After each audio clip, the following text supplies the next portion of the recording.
Hi, I'm your host, Anand J Sukhadia, and this is the Limitless One podcast. Join me on this journey as I interview the most inspirational souls who are tapping into their limitless blueprint on a mental, physical, and spiritual level to thrive in uncertain times.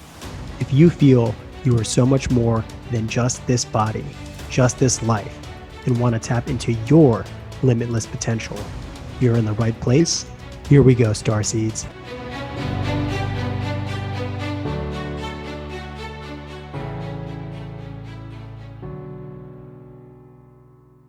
How does one create their identity? Often it takes years, and for some, it perpetually changes, while for others, one's true identity, beyond the physical and into the spiritual, is eternal. Welcome to the Limitless One podcast. I am your host, Anand J Sukhadia. Today, I had an amazing conversation with my new friend, Sameer AK. We discussed identity, creativity, the AI revolution, and the importance of grounding into one's own spiritual connection in the midst of all this chaos in the world. Sameer Abdel-Khalek is a multi-talented artist and tech entrepreneur who is at the forefront of the creative application of 3D and VR technology. With roots in New York City and Raleigh, North Carolina, and of Egyptian Salvadoran descent, Sameer's diverse background informs his approach to art, philosophy, and spirituality. As co-founder of Roe Lab, a cutting 3D creative agency, Sameer is not only pushing the boundaries of 3D and VR, but also exploring how AI, NFTs, and Web3 can further the next era of storytelling. Welcome to the Limitless One podcast, Sameer Abdel-Khalek. Thanks for having me, man. I'm excited to be here. Yeah, brother. It's amazing to have you on. So, it's just so the audience knows, we met at a local co-working facility, had an amazing conversation. One day I was there doing a wellness event. And I learned so much about you. And we talked actually, like, you were supposed to only be there for 10 minutes and we ended up talking a while more. I met your lovely wife, and it was great to talk to people with such great energy who are living, a beautiful life. So I wanted to, have you on, learn about your story, and let's just jump into it. So, what does living a limitless life mean to you? It's a great question, man. And I want to also just thank you for having me on this. Before I dive right in, I really appreciate, equally the energy that you bring forth, and I think it really shows in everything that you do, from your work path and even meeting that day. I truly feel like there's reasons why individuals meet each other, and I'm really grateful for that interaction that we had. So, and I think it also plays into this question that you're asking of the limitless life. Man. If I were to answer it, I think it's coming back to the core of who we are and remembering and recognizing that we're spiritual beings. A lot of times, as we navigate this consciousness that we experience, this life, we get lost in the experience itself. And the only way to truly be limitless in what you do is to remember your roots and your origin and your essence. And that is that we're spiritual beings, right? And I think that's one thing that I try to remind myself of as we navigate this temporary time in this reality that we have, is that we're spiritual beings before we are physical beings. And so I think once we tap into that, it really starts the progress of being in that limitless life state. I think that's probably the start of it. Yeah, I love that answer. And, the key word I derive from that is temporary, right? This life is just an experience, and we're here for a short amount of time. And, I truly believe that we decided to come here at this time, in this place, in this chaotic world for a reason, because if we just were meditating on some mountaintop somewhere, life would be a lot easier, right? And there would be no growth as well. So to navigate your spirituality in a situation in which we live, where there's so much chaos and turmoil, but also so much beauty and growth and advancement going on, I would say this is the best time to be alive from a spiritual and from a, like a 3D reality perspective, where there's so many things that are changing so quickly. And how do we adapt to all that this life, being entrepreneurs, having relationships, having family, all this kind of stuff, but also as a spiritual being. And, I truly believe, yeah, we're limitless in our spiritual nature and we could create anything. So it's, walking True. both, lines, 1 foot in the spiritual realm, 1 foot in the 3D reality. I love that, man. That's actually that's quite deep. One thing that I just want to chime in on that you said there is like, we could choose to be reclusive and be in a state of maybe comfort, but there's beauty in navigating the chaos, right? Because I think it gives opportunity for us to prove who we can be as these flawed beings, imperfect beings, but have the potential to do something with beauty, with virtue, right? And it can only happen when there is turmoil and chaos. So um, I think there's true wisdom in why the world plays out the way it does, whether it's this very moment right here, right now, in this era that we're living, or if it was thousands of years ago. There's always going to be these challenges that are being faced, and how we respond to those challenges gives us the opportunity to prove worth. And I think there's beauty in that. Yeah, I love that perspective because it's easy if you get too deep into that rabbit hole and see how much darkness there could be in this world Yeah. that it could really affect us. But if we understand that, hey, this contrast, this duality is always going to be there, light, dark, whatever, whichever way you want to see it. But how do we navigate in that place? And where's the darkness within us? How can we reflect upon it Mm, and transmute that into light? So there's, consciousness is mm, always evolving, always moving. So it's a beautiful experience. I'm really just I think about it all the time how lucky I am to have this mindset, to have this perspective, and to have the experiences and mm, the ability to have experiences that I want to in life. And so much knowledge, so much is being unveiled to me every single day. And what you mentioned earlier is mm, the synchronicities. Like that's how I know that I'm on the right path is because I continuously meet the people that I want to attract in terms of who can I learn from, how can I expand myself, who can challenge me. So yeah, I'm very very lucky in that way. And synchronicities will always show you that these are the clues from the universe that is okay, leaving the breadcrumbs. Okay, you're on the right path here. it's awesome, bro. That's really, really beautiful to hear because I really resonate with that. I feel like in many ways I see the world in that light, and what comes to me or what is made apparent to me in my what I identify, whether it's like in my peripheral or in my vantage point, why is that somehow um, brought forth? Why is that like made interesting to me? Why are these things being brought and being highlighted for me, right? And I think it takes the intuitive self to kind of piece that together, and that takes effort, right? I think that takes um, a consciousness of your surroundings, and I think that's something truly we're constantly looking to work on and improve upon. So seeing and hearing that from you is actually quite powerful. So yeah, thank you for sharing that. Yeah, of course, brother. So let's get into your background. Tell us a little bit about yourself and how Sure. you became the version of Sameer that stands before us today. Yeah, man, happy to do so. So I come from an interesting background, I would say. Um, I come from a multicultural household. We'll start at inception. My father is Egyptian, my mother is Salvadoran, two different cultures, two different religions, across the world. And that was the household that I was brought up in, multicultural, multi religion. My father being Muslim, my mother being Catholic. It exposed me to different ways of thinking, exposed me to different understandings of culture, and at the same time, I was born and raised in New York and the States, and I think a big part of my Genesis story has to do with identity and understanding what identity is. And navigating waters of identity, I believe, has brought me to where I am today, right?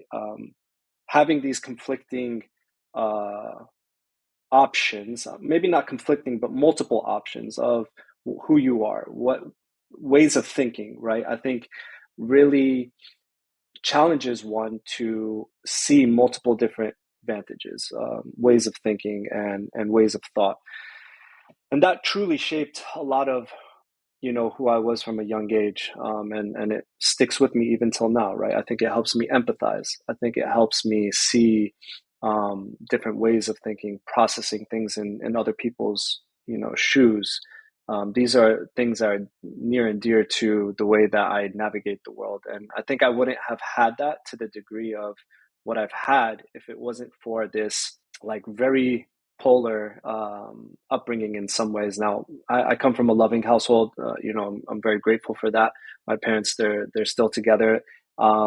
Another challenging thing that I think also developed me was my parents are like they came straight from their countries, and in circumstances that were quite interesting. My mother was uh, forced to stay after visiting the States because my family was fleeing El Salvador. Essentially, her family was fleeing El Salvador because of the civil war that was happening there. So what was first a leisure travel ended up being a permanent stay for her, right? And then my father was also coming to this country looking for opportunity in life, and those circumstances brought my parents together. But what I'm trying to highlight here is that it brought them together where maybe language was very lackluster, let's say, in terms of like the common language, English, right? They both have Arabic, Spanish, yet through that limited language, they were able to fall in love and till this day stay in love, and I think it's a testament to sometimes love transcending language, and a lot of times marriage has more to do than love, and I truly believe that has a lot to do with work and morality and family values and values in general aligning. And what's interesting to me is although they come from vastly different parts of the world, a lot of it aligns. So that's kind of the genesis of myself. I'm a byproduct of that, and I think it's quite interesting because that's like a I guess we use this word in Islam. It's like qadr. It's like it's meant to be. You know what I mean? It was like these that meeting was meant to happen, right? And so I truly believe that that's part of my story, and that's part of my background. And from there, to share even a little bit more, I also I moved down to from New York down to North Carolina. North Carolina is what I call home, and that's also a big part of my background and what makes me who I am. In that community is what's shaped me. I think North Carolina, Raleigh specifically, has a very interesting dynamic with the Muslim community that's there, as well as just the general community. I think it has one of the highest density of um, higher education in terms of secondary degrees or PhDs in a concentrated area, and so that plays a lot into the dynamic of the culture there. The way people act, the way people think, and Southern hospitality has a lot to do with that. So all of this, I think, has shaped my background and who I am today, and I'm very grateful for it because without these dynamics and these sometimes struggles and challenges, it wouldn't allow me to prove who I am today. So that's in a general sense, like a little bit about my background. Um, and yeah, I could go in more, but I think that's a good like baseline. Yeah, that's so beautiful. Oh my goodness. So just the story of how your parents met, like what are the like if you look at statistically, what are the Mm, odds of two people from different very parts yeah, of the world, two different backgrounds, two bringing upbringings, to both come to the country similar times, to end up meeting, to fall in love, and then for you to be right. the byproduct. And here we are, decades later, and you are this amazing person that has gone through so much through cultural diversity and trying to figure out your way through the world. It's like if you look at the string of these timelines, it's like it could only be that way. So it was meant to be essentially. Otherwise, you would not Yes. be here, Yep. right?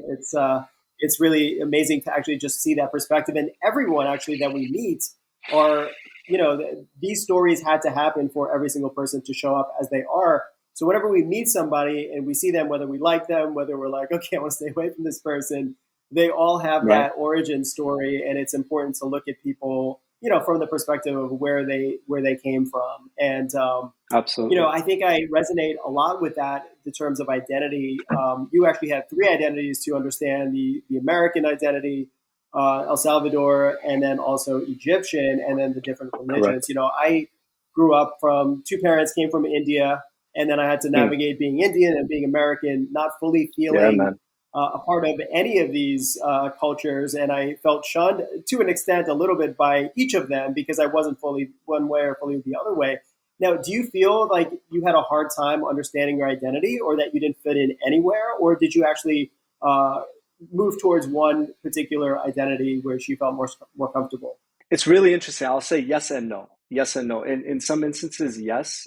Early on, I don't think I really felt it. And I think I've been privileged enough that somehow, some way, physically, I look something that maybe I'm not, right? I can look like I'm Puerto Rican. I can look like I'm Italian. I can look like, and people have said different things to me in different stages of my life. I mean, right now with a beard, I look one way, but growing up, I kid you not, maybe every 5 years, I look like a new person, right? And so this transform, like, it's weird, man, but you look at these pictures and people say to me as well, I was blessed with some kind of camouflage that allowed me to be accepted in the onset when people see me.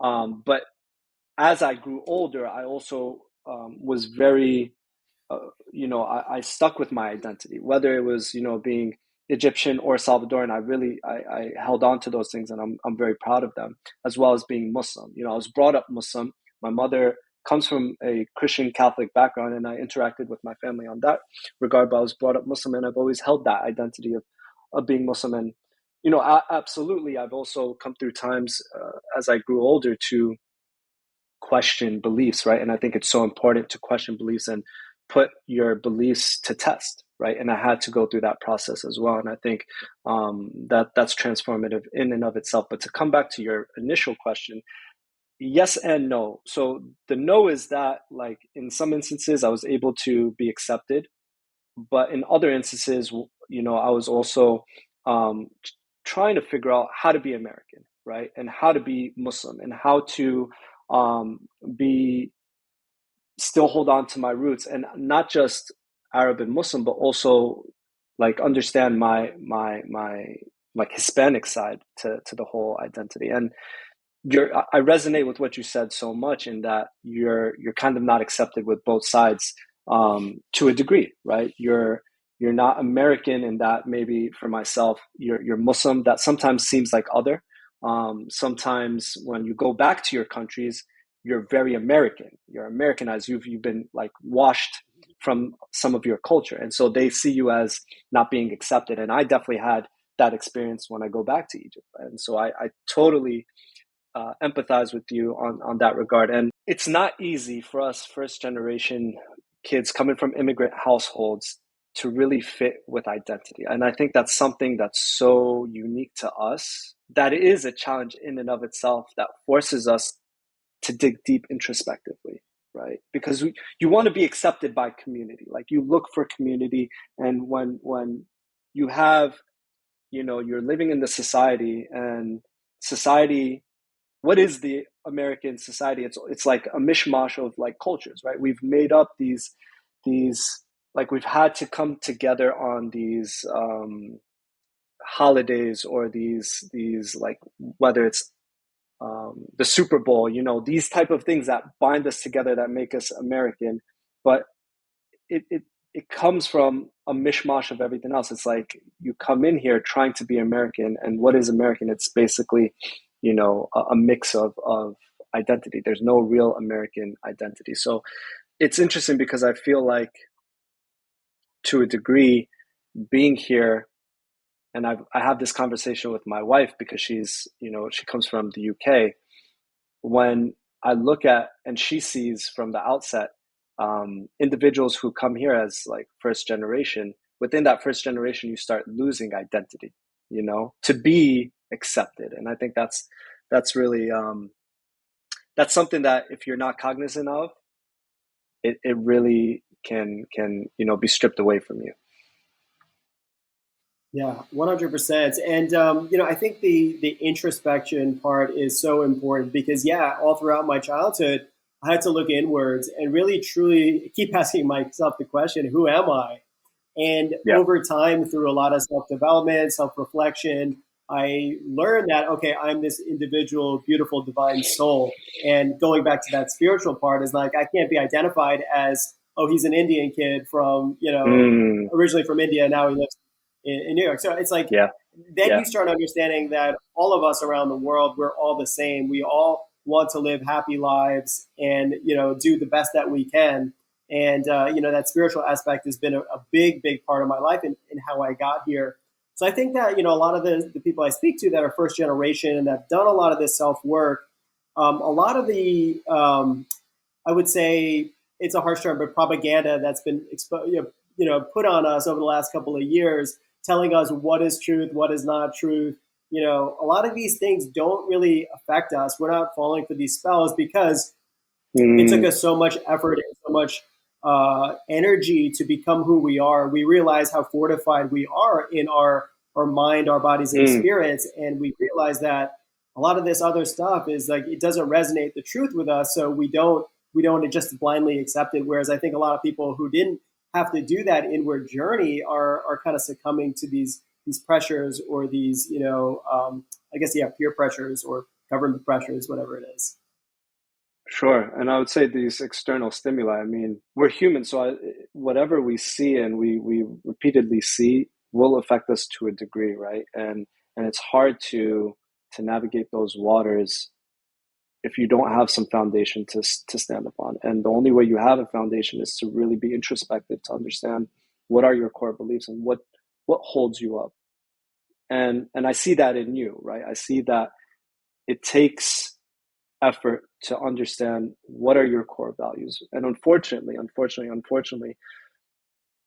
a lot of us in the West have failed to do that, whether by design or because of the environment that we live in. And tertiary, on a third point, I think a lot of us inherit our beliefs, right? And that is a very dangerous cycle to be in. I think we need to be introspective on what our beliefs are, and not just to continue the cycle of what's been passed down to us. And I think that's what all of us try to do, especially when people talk about generational trauma, or if they come from a household that has certain elements in it, whether it's like alcoholism or domestic abuse.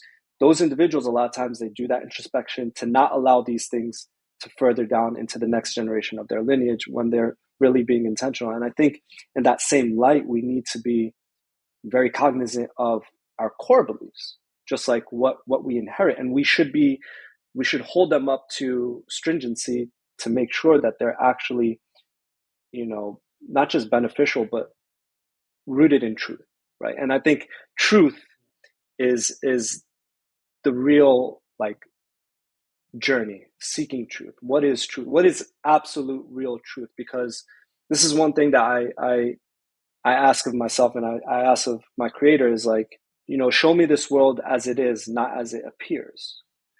And just moving from that paradigm and just having that understanding that what we see isn't necessarily what it is, and reminding yourself that is so important, right? Because otherwise you get lost in what is being fed to you, whether it's on social media, whether it's through the news, whether it's just a general population saying their beliefs on you, or sharing their beliefs. We got to be very discerning on what we take to core and what we take to heart, because that affects the heart and the soul, the true soul, right? And that's our being. Yeah, yeah, I think it's the question of external knowledge, if we're accepting it, versus internal knowledge going inwards to see what the Mm, truth is. And a lot of people will blindly accept external content in terms of this knowledge or what's told them, versus going inwards and saying, okay, does it really resonate with my core values? And once mm, people start putting or groups start putting all of their wishes, all of their propaganda, all of their way that they want to shape the world onto others, even if the first couple of times they do it, okay, it's not so bad, okay, I kind of align with this political party or whatnot, and then they constantly do it over and over and over, then at some point your soul just gives up and says, okay, I'm just going to take whatever they tell me to be truth versus what I believe to be truth. And I think that's where we have so much political divide in this country, so much emotional divide. yeah. Everybody's so charged up is because they're not actually thinking about internalizing that, there's altruistic perspectives and motives for each side of the argument, but when it comes down to execution, it can be very dark and very dangerous slopes that we kind of go down. So I really believe what you were saying is like, yeah, going inwards and really seeking that truth and having that direct connection with whatever you believe Mm-hmm. to be your source, your higher self, God, Mm-hmm. however you Mm-hmm. want to call it. But yeah, having that strong relationship rather going through a medium, whether it's government, whether it's like a church or something like that, because a lot of people have their own agendas when it comes to telling you what you should and shouldn't believe.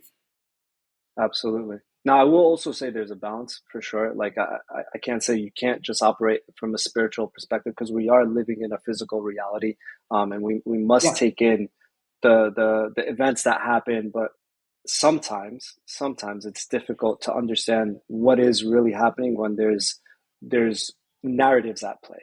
To put it in simplistic terms, it's a weird time we're living in, man, because it's so hard to know what is truth and what is not, right? There's just so much confusion, and I'm cognizant of that. I've even recognized there's times where you see something and you think it to be one thing, but then you realize it's something else, right? And that happens Hmm.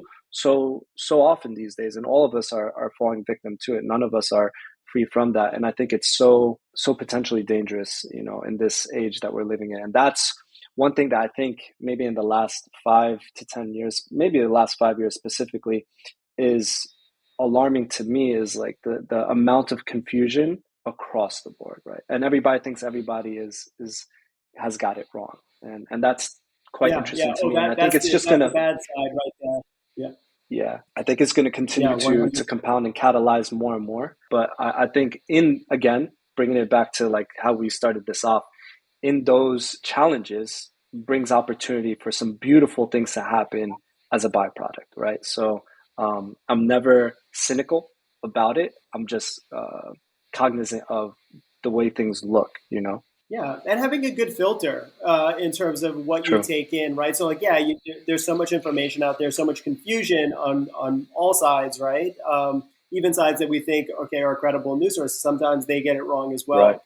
Same with us, a lot of times we'll make mistakes, but it's having that filter to understand, okay, uh, did I act accordingly? Did I act correctly, or is there things that I can improve upon? So being really just honest with ourselves and not just thinking everything that we do is good and every thought that we have Right. is the best thought and everybody else is wrong. It's very important to have that filter. What I always try to envision is myself in the eye of the storm, right? So in the middle of a hurricane, that's actually the safest place to be is when you're surrounded by all Hmm. this chaos. If you can be calm, cool, and collective inside of that, then you can really Oof. protect yourself in, I love it. energetically, spiritually, physically, is to be right in there, but then not sway one way or the other, or not get swept up in the chaos. So that's just a I little love that. visualization I try to do. No, man, like, and that actually brings 2 points that I was hoping that we might touch upon this, and I actually you kind of hit them right now. And the two of them is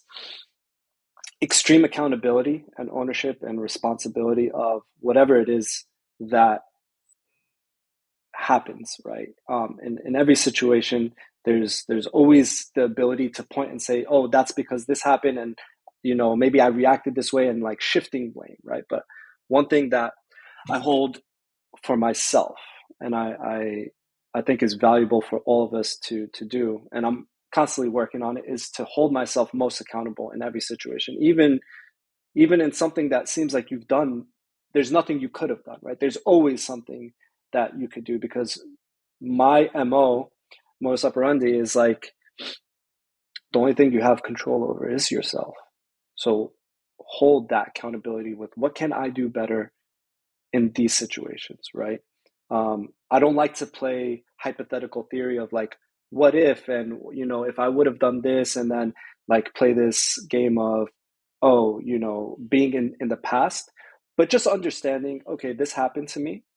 I didn't like it, but how can I improve the next time something like that happens to me again, for example?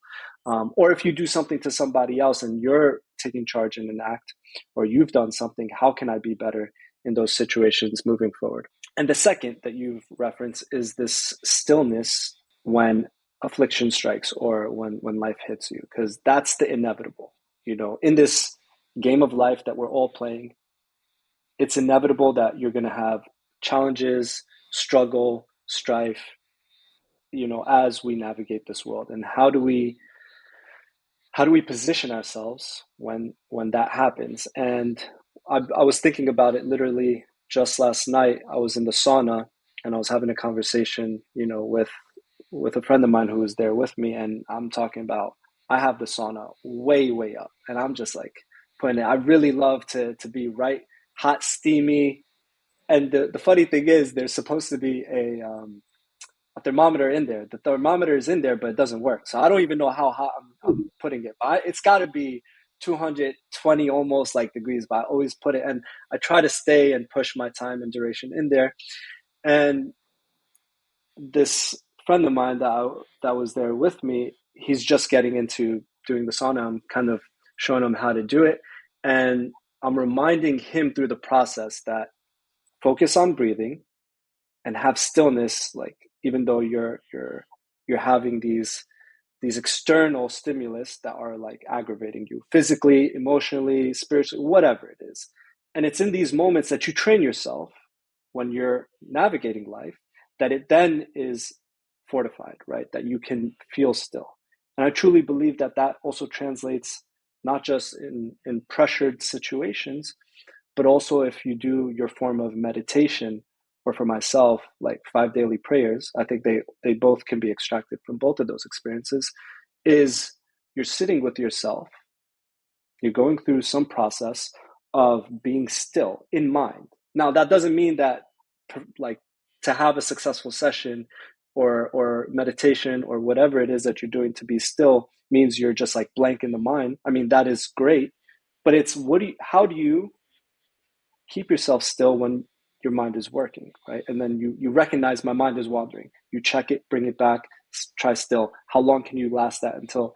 And it's a process, right? And that's the whole process of then when you're navigating life, when things are comfortable or things are chaotic, you're able to be still, and that is when you're rooted in your essence, and your best decisions can come forward. Because if heightened emotions are there, it's so difficult to make a clear, concise decision. So yeah, man, I wanted to touch upon those 2 points. I think you brought them both in, and it's really profound. So yeah, thank you. Yeah, no, thank you. I love that example, really jumping into the fire, so to speak. But these things, a lot of successful people, they put themselves in controlled chaos or Hmm. controlled areas where they're basically outside of their comfort zone, whether it's saunas, whether it's ice baths, whether it's disciplined actions, meditations, things like that, where when you build that muscle and you're doing this thing every single day, knowing sometimes you don't want to go to the gym or knowing that you don't want to get into the sauna, but you do it anyways, you're building your character every single day. You're building your strength. You're building your immunity in so many ways when you do a sauna or ice bath or something like that. So putting yourself out of your comfort zone every single day, I think it's a great way to just build yourself up mentally, physically, and spiritually, so that when the chaos of life happens, the uncontrolled, the stuff that comes to you that you were not expecting, because it inevitably will, right? So there's polarity in life. There's the good times, and then there's going to be the challenging times, and we're always going to be moving through these things. And then it's who are you as a person? What are your values? What are your cores? You're bringing yourself into that situation on every part of the journey. So the highs and the lows. When you get really high, do you get too cocky or too overconfident, or are you measured and cool and be like, okay, I appreciate this. I'm grateful for this.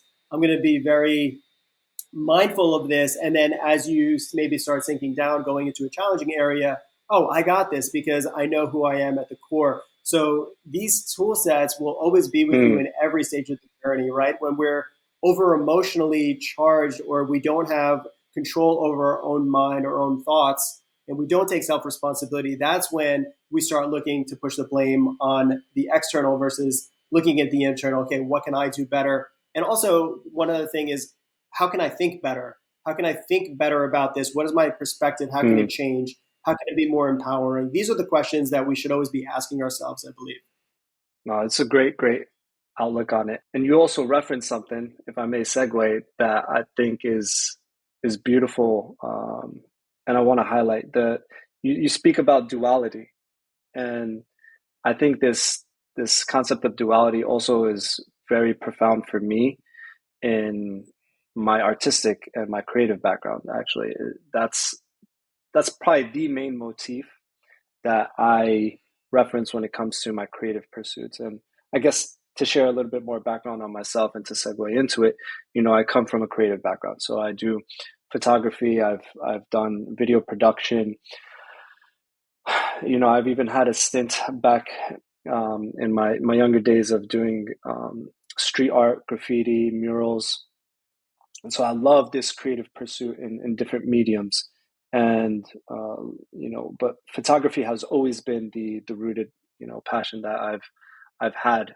And that motif of duality, whenever I'm capturing images or putting out any creative content, hinges on this idea of duality, the light and the darkness. Even what you were saying, the and the measures in between as well, right? Because the lack of light is what creates that shadow effect, right? And there's always these measured degrees between those two polar opposites. And I believe that life is that way.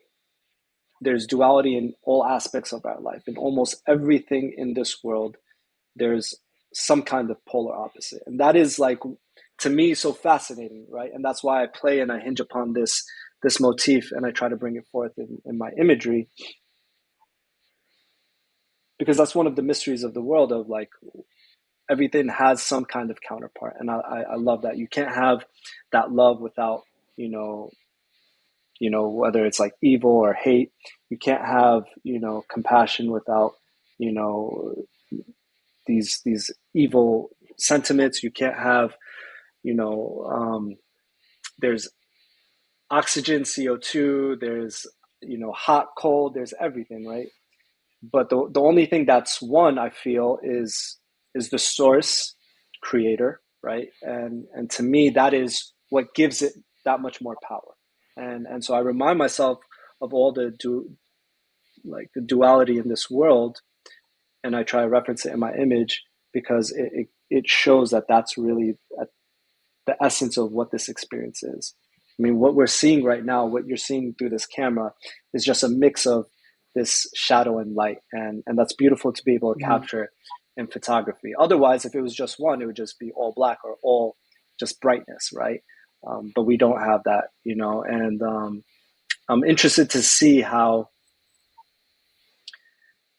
this also will carry over as we speak into our changing technological world of 3D, AR, VR, AI, machine learning, and all of these new concepts that are going to add a new way of looking at this world to a degree. I think we haven't really tapped into what that will look like and how that might augment our perception of duality, because we're living in like a 3D space, but as we add in different elements, does it give us the ability to tap into unforeseen dimensions that maybe we haven't been able to before?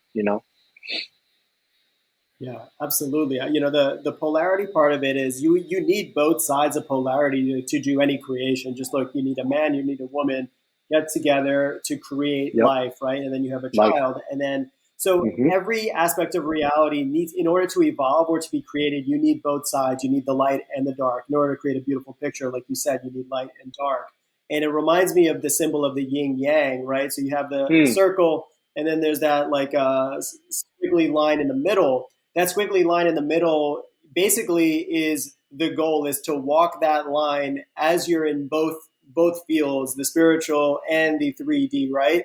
And then inside the yin yang, you have, say, you have the black section is half of it, and you have a little white circle inside that. It means that inside of one, there's always going to be the other, and vice versa. So even in the darkness, you'll find a little bit of light. Mm-hmm. In the light, you'll find darkness. So it just shows you that this world needs that polarity. This universe, it needs it in order to keep evolving. Otherwise, if you have the same thing, there's nothing in this world, in this universe, that's static and that's non-changing. So this is something that you have to understand as the universe will always evolve. Your life is always going to change. So how do you walk that line Hmm. with grace? And that's really where, it comes down to that inner perspective. And a lot of things we talk about is like, when you do a lot of inner perspective and self development, like you and I talk about and you've done, is like it could get to a point where you're just being too hard on yourself and you're always just trying to do better and better and better and not really allowing the success or the happiness to kind of flow in. And one of the topics we Sure. talked about is perfectionism. Yeah. And can you tell us a little bit about your just dealing with that on a daily basis? Sure. Sure. No, that's actually really, really good. And because being very honest with yourself, you have the propensity to also be you can be gentle or you could be rough. And I think it comes down to how somebody is primed, maybe, right? And it has a lot to do with, I think, both nature and nurture, upbringing, all these things on what really works best for you. For me, being very clear and very firm and just speaking to yourself with like utmost uh, realism, right? And not just like sugarcoating has always been what allows me to push forward, right? Um, Now, on the like in the alternative view or the on the other side, it brings up sometimes having to have like high expectations or trying to put yourself to the highest degree and standard, right? And I do that for myself because I want to achieve and I want to be the best version of myself. I want to produce the best type of content. But what I've struggled with at times is balancing not talking to myself better, but being okay with things not having to be at that standard, right? Falling short, being okay with yourself to fail, right? And this was always something that I think as a creative, we're always trying to put out the best, body of work, the best thing, and you're curating your visual output. You're creating what it is that you're sharing with the world. Whether it's like musical artists, you talk about painters. There's body of work that doesn't get put out, or things that don't see the light of day. Now, I think there's as I'm navigating this perfectionist and reevaluating perfectionism, and sometimes I see that in myself to come to the end point. I think there's a balance in navigating perfectionism, but there's a beauty in having that high expectation or that high standard. But I'm also learning now that there's a lot of beauty in just putting things out, right? And allowing yourself to be imperfect, right? And allowing the authentic rawness to come out. And if I may, I'll even say, and this is like a conversation I've been having with myself as of late, as we live in this hyper curated, hyper perfectionism and like superficial reality that we live in when it comes to social media and portrayal of who we are, what we do, like trying to be seen as having perfect lives or having a perfect face. I mean, it's really driving us to do very interesting things. I mean, the amount of like plastic surgery or like whatever it is, we're trying to show ourselves as perfect that now, and this is what I was saying, if I may, I think the next real gold mine of what people are going to appreciate is going to shift to imperfectionism, rawness, just having something that is so vulnerable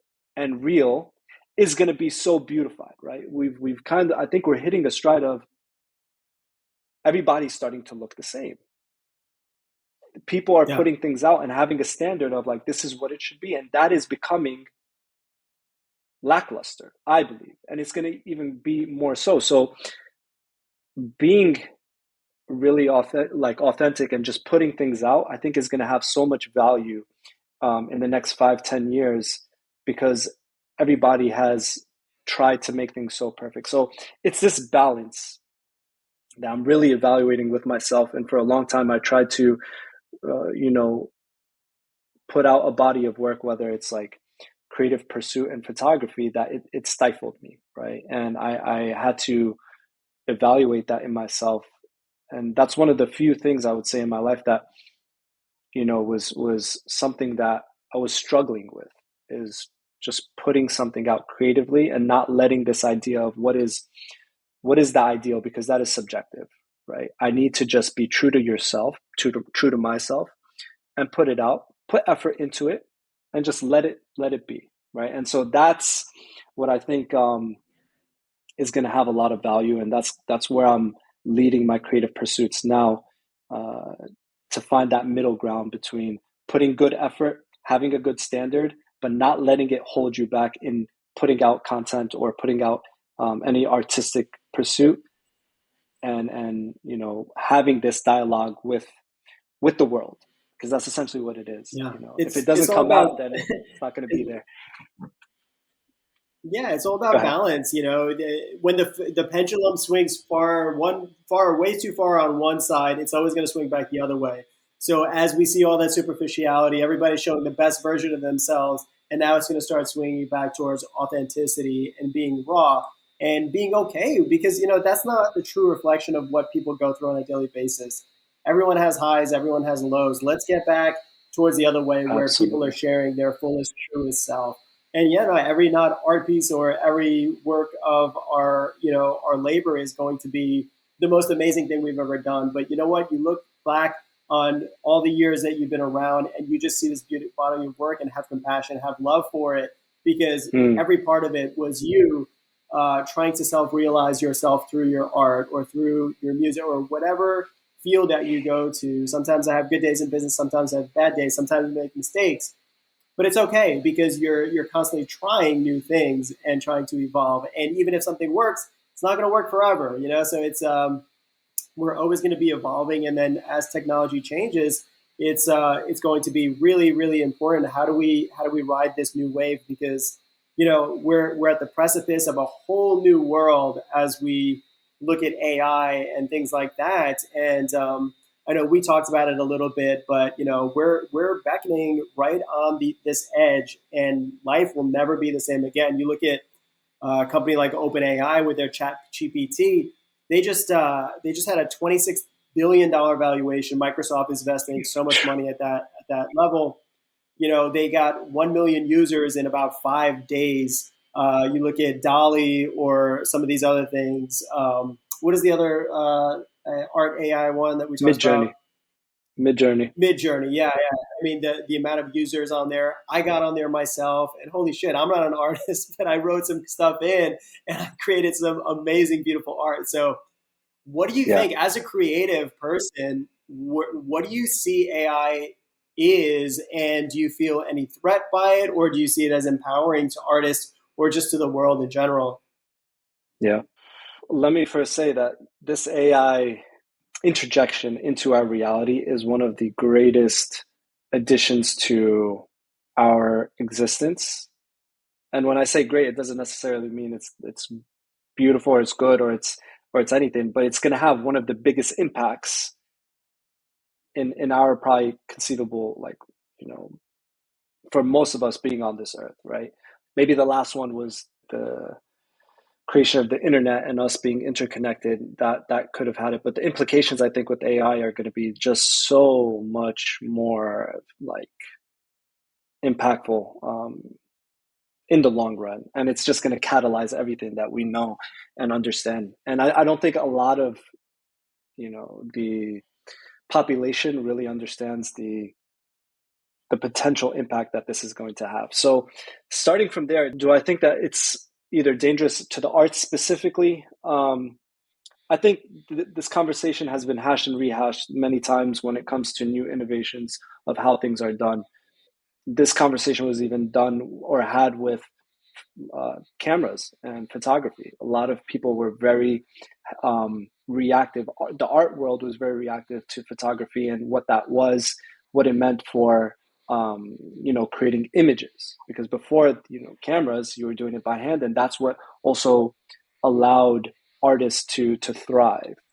And there was a real threat, a felt threat by artists of what does this new technology mean to my livelihood, and that is at the essence of what everybody has a pain point about in general when it comes to artistry. Is this going to take away my opportunities? And I think, as with any technology that has been developed and introduced, to a degree that has truth to it.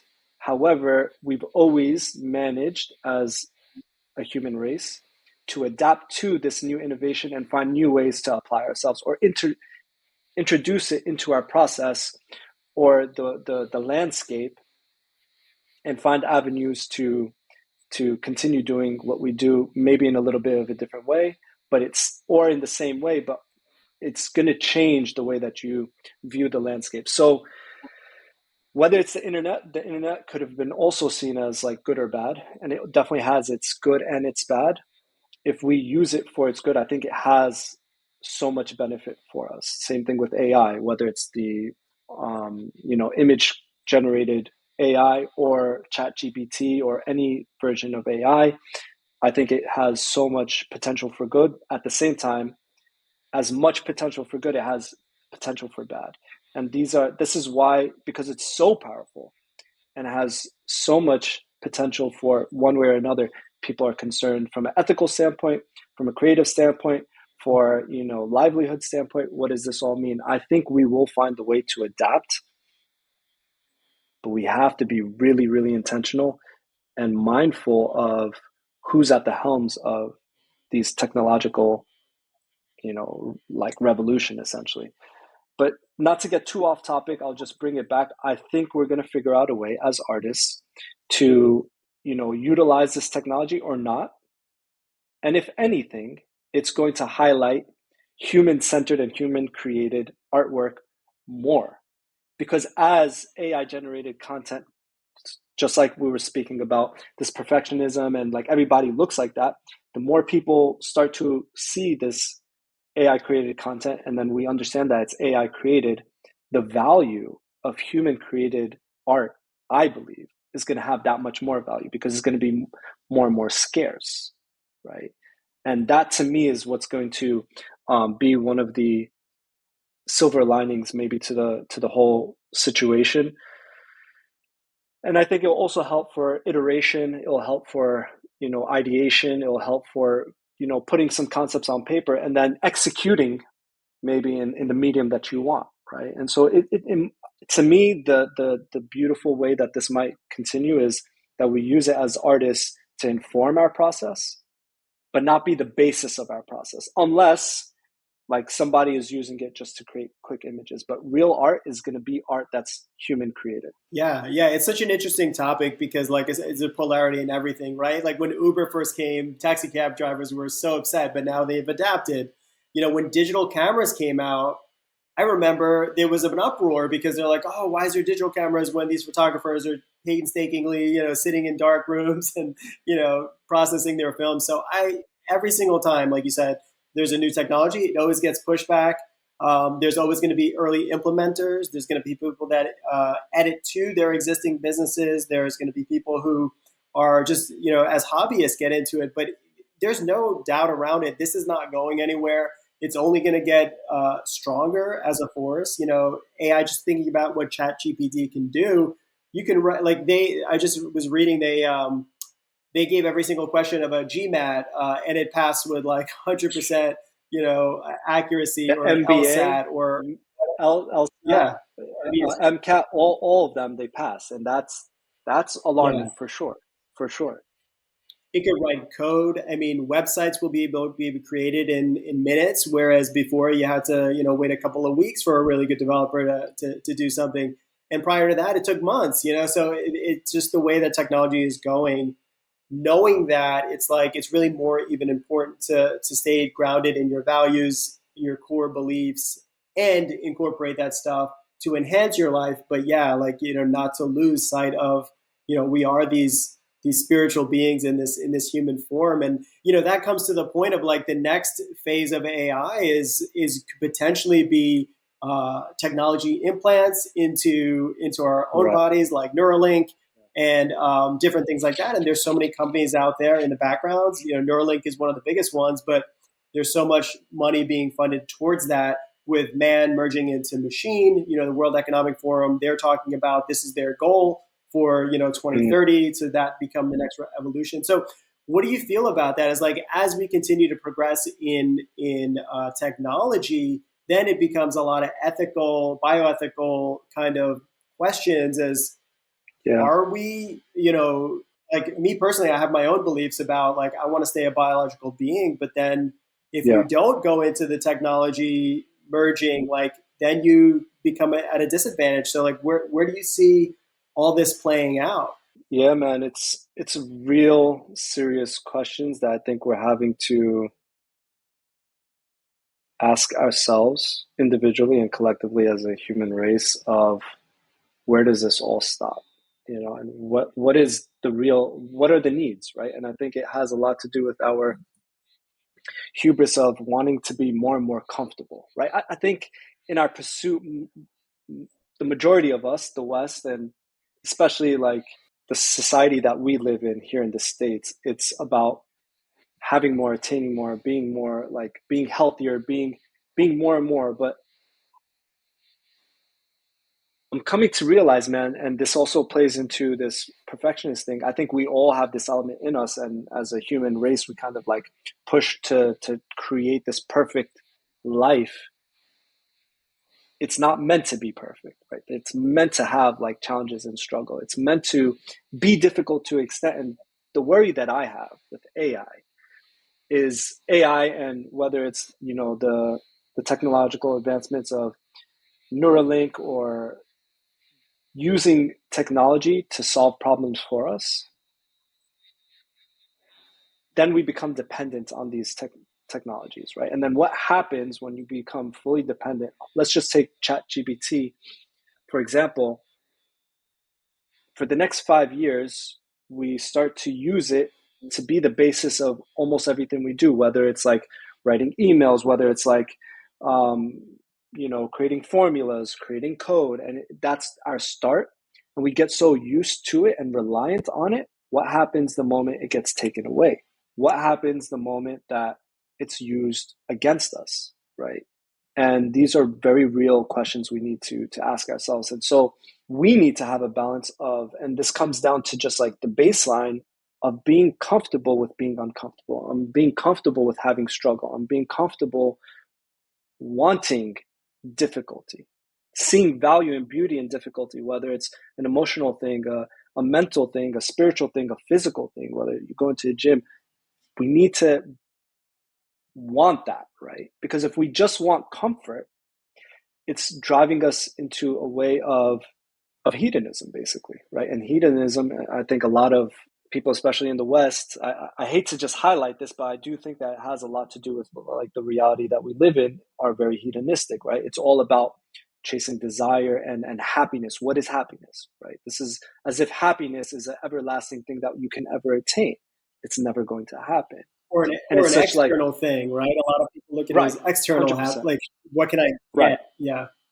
Absolutely, absolutely. And so I think this advancement, although there's benefit and beauty, and I think with the right, you know, type of society could be truly beneficial, but with the type of society we've become at large, it's scary, right? Because I think we're morally bankrupt, in my opinion, more than not, because we're not doing like the introspection of like what are our core beliefs, what is truth, what is reality, wanting ease and comfort, and just being very superficial. Like, unfortunately, America has become that for one reason or another. Like, that's all conjecture, but the reality is that's the case, I believe.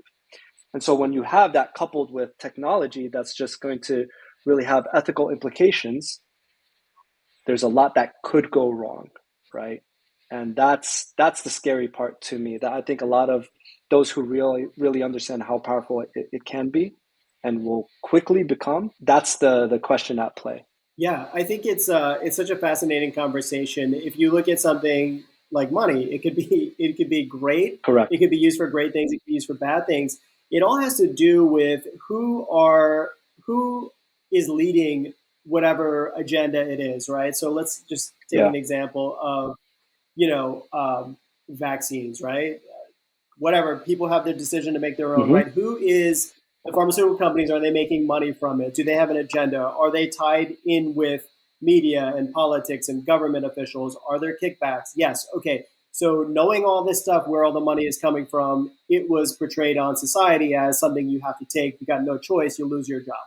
That's one example, right? And then you have every vertical can be great, it can be good. So technology.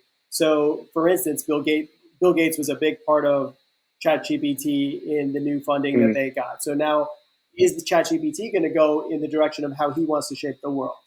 He's right. also buying up a bunch of farmland in the middle of the And state. then, So that's the direction mm-hmm, that he wants to bring the world in, when mm-hmm, it comes to all different technologies. So it really has to do with centralization of power versus decentralization. So if there was an AI where everybody was able to add their own inputs and their own and people can choose, okay, I want this, I want this, I want this, and it's done from a very decentralized place where it belongs to everybody versus one person is kind of like running the directives yeah, of this particular algorithm.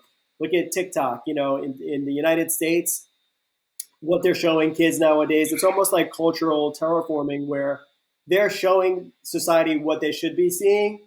The mm, twerking videos and the ridiculous stunts and just like deep degradation of society. Morality is out the window.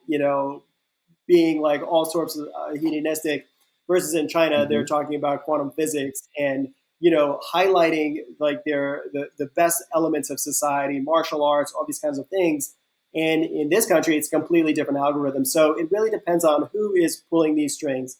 Twitter, we realize, it was being manipulated for so long and showing one side of the story, keeping everybody else like very like limited in terms of their reach if they were speaking truth to anything or speaking their own version. So technology is amazing in its own, but yes, who is pulling the strings on all these things? That's what really is a concern for me. And same thing with like Neuralink, right? Like like everybody thinks, okay, I agree, Elon. Like he kind of opened up Twitter, free speech, all that stuff. But I'm sure he's got sure. his own agendas with it.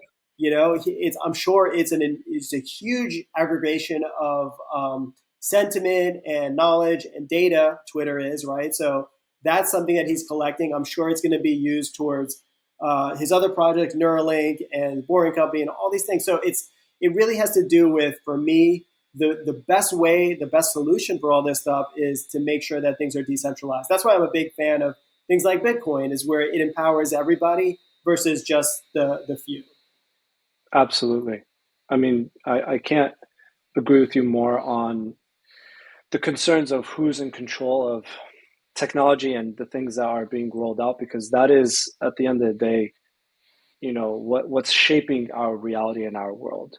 And we may want to believe that a lot of people are well intended, and I do believe on the ground level many are well intended, but unfortunately what dictates a lot of the high level of the influence in the corporate realm is motivated a lot by money, right? And unfortunately that's what's at stake there. It's the Sometimes it may not be the case, but the majority of the time it is, and that is what's alarming, because ethics and morality are like lastly thought about, but first it's about, how are we going to make profits off of this and be profitable.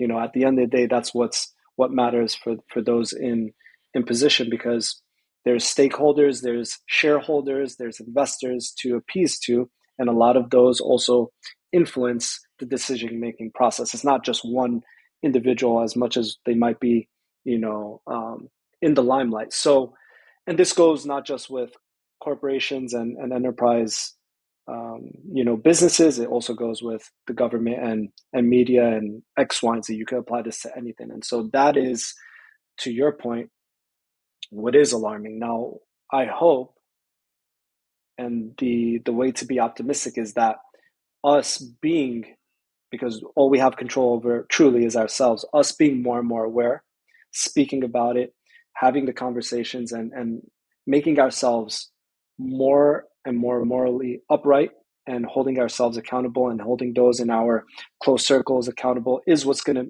build a basis of a society that wants more, that demands more from ourselves first and from the society that we live in, and then that will affect change.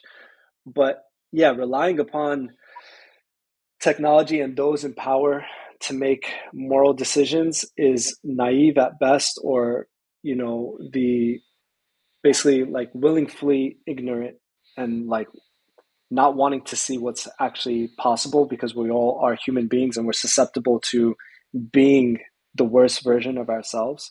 That's a real reality, and a lot of times money is what really dictates decision making at that level. So yeah, man, I think this is a very pivotal time in so many different ways, but it's going to show, as it does always, what's real, and those select few are going to see that, and yeah, I think that's the benefit of living in this time.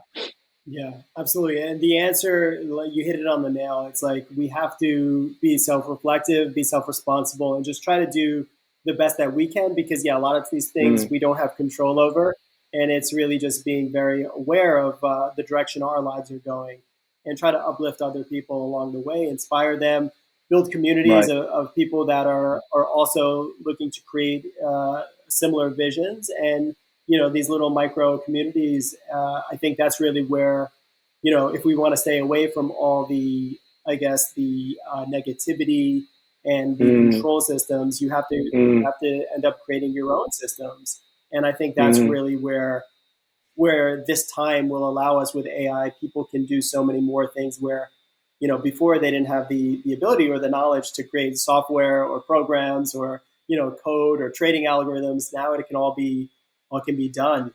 So yeah, I think that it's a very interesting time. And I think we're going to reflect back on this conversation in a couple of years and be like, oh, wait, we had yeah. no idea Oh what yeah. was coming, but it was, so many more things have, 100%. have come down the line. But yeah, very, very interesting time. So, dude, I want to thank you so much for coming on today.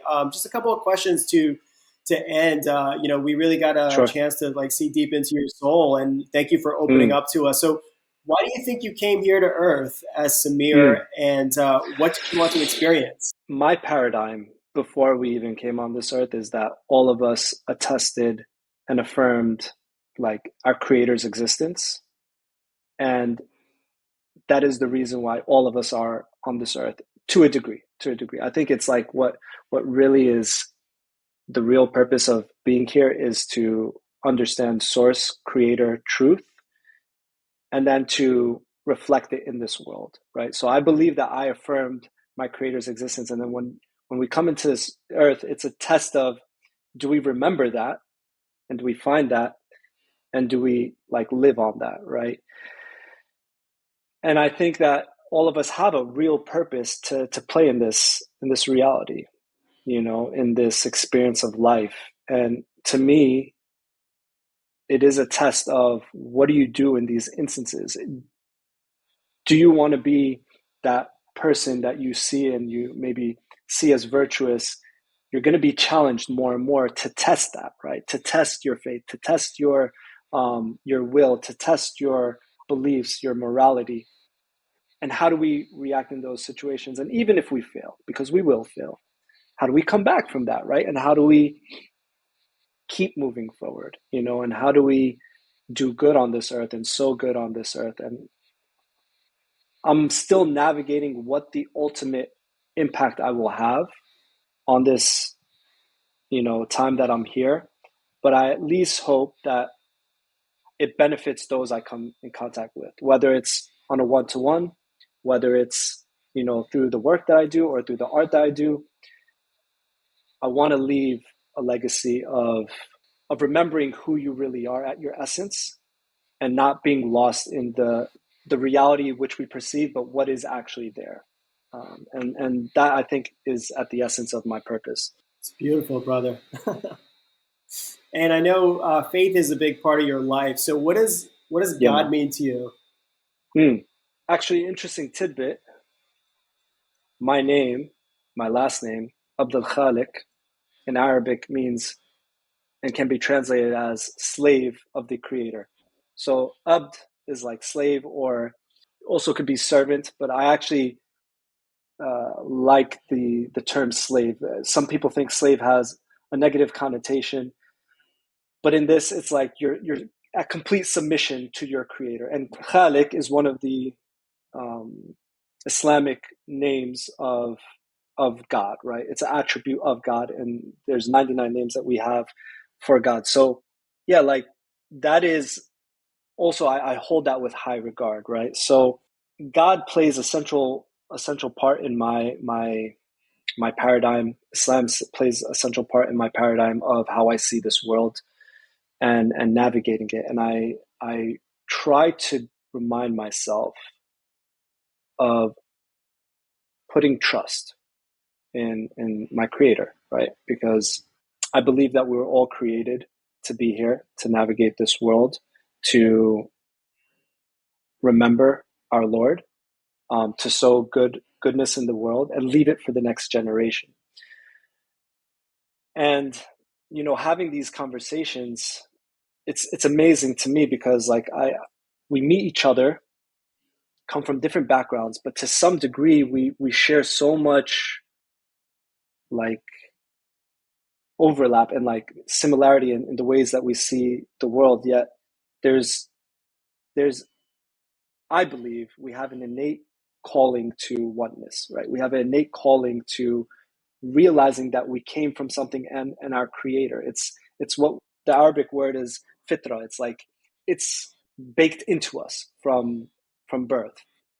But our reality, our environment, our society, our parents, our families, our friends, you know, will feed us things that either help us to remember that or bring us away from it. And so that's the journey that I'm having, and I'm constantly reminding myself because truthfully, the only thing that we have as certain is death.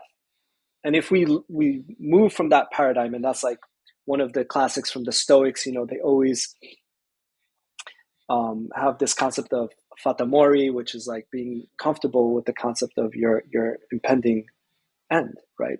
That's all there is. That's the only thing we can certainly say. And you're going to experience what you're going to experience and then have death. We can only hypothesize what happens after. I can't tell you for certain what's going to happen.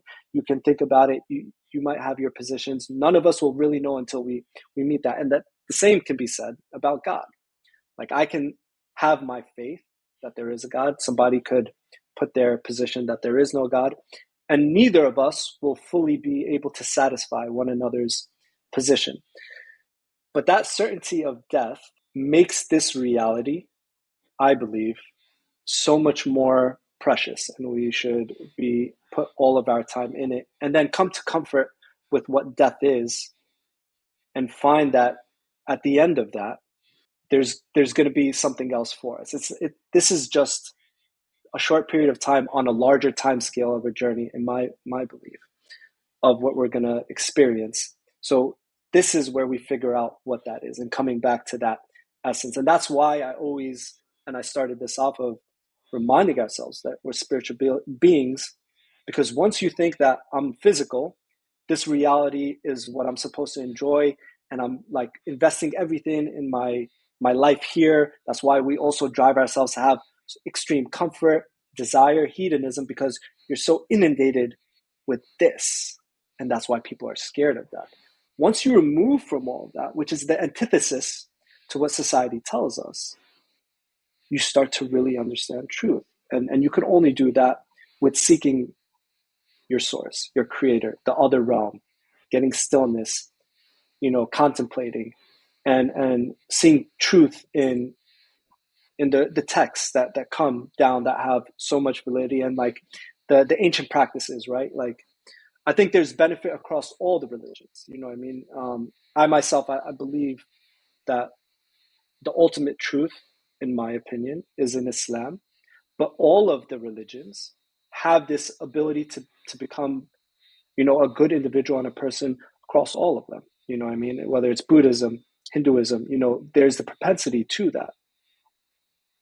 But we've lost that spiritual like aspect. So first it comes down to being spiritual and then finding that path, right? Whatever it is. And every individual has to figure that out for themselves. But all I'm saying is that we've lost that process in the majority scale. And unfortunately, it's because of what I think is, hyper capitalistic, hyper hedonistic, hyper social media, and it's by design, I think. But I appreciate these interactions because it reminds myself also of what is the reality, and it's not this world. So, yeah, man. That's so beautiful. Thank you so much for sharing that. I think that for those listening that maybe are just getting into spirituality or have not actually felt anything but want to get into it, I think once you start drinking from the fountain of it, Mm, even one taste, you realize that this physical reality is just a temporary thing, and that there's so much more depth, so much more beauty, so much more love when you identify as a spiritual being and you start going down that path. And you and I came from very different backgrounds, very different cultures, but yeah, yet we somehow came to very similar ideas about the world and about life and about 100%. spirituality. And the more people that I talk to, same thing. They come from all different places, but yet we this need, this desire to create oneness and love in the world and help everybody kind of meet their truest self. Once you start getting to that place of realization, I just turned 42. I don't know how old you are, but like there's so much more life to live, and I'm sure that we're going to evolve more and more and more and have deeper understandings of all of 100%. this, but really like understanding that when you meet people on a very similar path and you see that there's so much correspondence in the way that we think, it just shows me that, hey, this is beautiful. It's not like I'm just imagining all this stuff. There's so many more people that are kind of waking up to this reality. So I honor you, brother, and I thank you so much for coming on today. Thank you so much, man. I really appreciate that last point. I'm 34, just to put that out there, and it doesn't matter of an age thing, but the frequencies that we are operating at is amazing. And I also want to say I think this podcast, man, is just an amazing effort. I applaud you for it. This is inspirational in terms of what you're trying to do here and highlighting different individuals, different ways of thought, specifically on deeper, philosophical levels and existential levels. I think is so necessary, and I applaud you for that, man. And I think this is great. So thank you for having me. It was truly a pleasure, and I look forward to the future for you and what you have. Thank you, brother. Is there how can our audience learn more about you? 100%. Yeah. So Sameer AK, you can find me on most of my socials and my website. I put out photography related content. I've also been doing some reflection series, which I think also helped us to see, I think appreciate each other's efforts and what we're doing right now and talking about these deeper topics. And I'm continuing that series, and this is inspiring for that as well. On Instagram, I post those reflections, my photography. I also do some AI related, creative output and generated art, and I'm constantly experimenting with these two mediums. And also SameerAK.com. It's going to be my next phase of putting out the next journey of my artistic pursuits. And yeah, that's the best places you can find me at. Beautiful. Everybody check him out. I've been listening to his reflections, and that's actually how this whole thing got started after seeing some of them. And, what I love is, it's not easy sometimes to just come out and start doing a live and, with no preparation or anything like that. So the more each of us share our true authenticity, the more you're going to attract the people that need to hear it or that want to hear it. So I encourage everybody, put the content out, talk about what you're going through in life, any of the challenges, any of the ups, any of the downs. Anytime you have authentic reflections or flows, people will resonate. The right people will find you. For me personally, I opened my business, and every single person, I pray that the people that need to find me will find me. And that's my prayer every Mm, single day. And so far, it's been amazing. So the more you can share yourself with the world is going to be a better place. So I hope this podcast with Sameer and the other episodes inspires everybody to go out and be limitless, because it's not just about me interviewing limitless people. It's I want everybody to be limitless and add their beauty and their love into the world, because it's so needed. Thank you, man. Thank you.